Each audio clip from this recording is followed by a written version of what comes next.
comme Benoît fait partie de l'organisation d'un festival de musique, je voulais faire quelque chose sur base de la musique. Oui. Oui. Alors, j'aimerais que tu te prêtes au jeu avec moi. Je vais te demander, vous n'êtes pas sans savoir que notre premier contact avec la musique, avec les notes de musique, les chansons, c'est quand on était tout petit, avec les comptines pour enfants. Tout le monde a entendu des comptines, tout le monde connaît des comptines pour enfants. Est-ce que je peux te demander, Benoît, de participer à cette expérience avec moi, une sorte de régression? Oui. Okay. Je te demande de fermer les yeux. Vas-y, ferme les yeux. Ouais. Et je vais te demander de te projeter quand tu étais plus petit. Et je vais te demander d'imaginer une personne de ta famille qui te chante une comptine, d'accord? Je vais te demander de visualiser cette comptine dans ta tête. Ouais. Est-ce que tu as une comptine en tête? Oui. Parfait. Vas-y, continue à la chanter dans ta tête. Garde les yeux fermés et représente-toi cette personne qui te chante. Est-ce que tu peux déjà dire plus ou moins à quel âge tu t'es reprojeté? Jeune, 4-5 ans. D'accord, parfait. On continue, c'est très bien.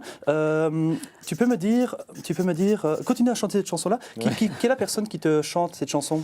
C'est ma mère, évidemment. Ok.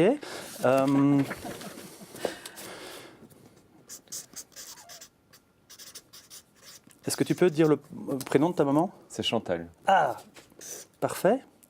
Continue à chanter la chanson. Continue à chanter la chanson. Représente-toi cette chanson comme si tu la vivais. Par exemple, si c'est Promenons dans les bois, imagine qu'il y a un loup. Mais il n'y a pas de loup dans ta chanson. Oui. Oui ou non? Il n'y a pas de loup dans ta chanson. Il n'y a pas de loup dans ta chanson. Enfin, je n'ai pas chanté jusqu'au bout, mais je ne pense pas qu'il y ait de loup à la fin. Ok. Je vais dessiner quelque chose. Parfait. Est-ce que tu peux dire à voix haute la chanson que tu as en tête? C'est Frère Jacques. Frère Jacques, vas-y, ouvre les yeux.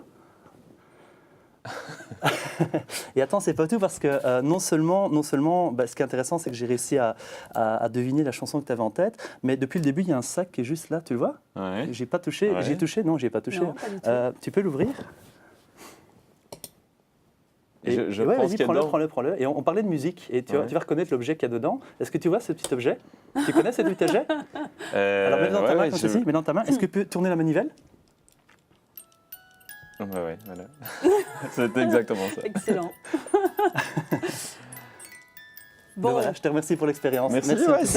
Merci Benjamin. Du coup, ça n'a pas été fait avec moi, donc je vais quand même demander à Benoît un trucage, pas trucage. Pas trucage. Ça, je veux dire, il y a quand même des choses intéressantes qui se sont passées entre nous. C'était gai à faire. C'est un travail d'observation. C'est en fait un mélange. On ne peut pas tout dire, mais non, en fait, parce que nous, ça nous paraît un peu normal, dingue, quoi. Beaucoup de travail. C'est normal parce que ça fait partie de l'essence de ce que je fais, le côté un peu mystérieux. Il y a beaucoup de travail, évidemment. C'est vrai qu'on s'est vu avant, on a discuté un peu avant. Le fait d'observer les gens m'aide aussi beaucoup à réaliser ce que je fais. Je dis souvent, il n'y a pas un truc, il y a des trucs. Il y a en fait différentes couches de procédés que je vais mettre en place pour donner cette impression un peu folle que j'arrive à aller chercher vraiment les informations dans la tête des gens. Mais il faut que le mystère reste parce que c'est ça qui aussi rend... Sinon, tu n'as plus de job. Sinon, j'ai plus de job. Voilà, je dois faire autre chose. En tout cas, félicitations. Merci.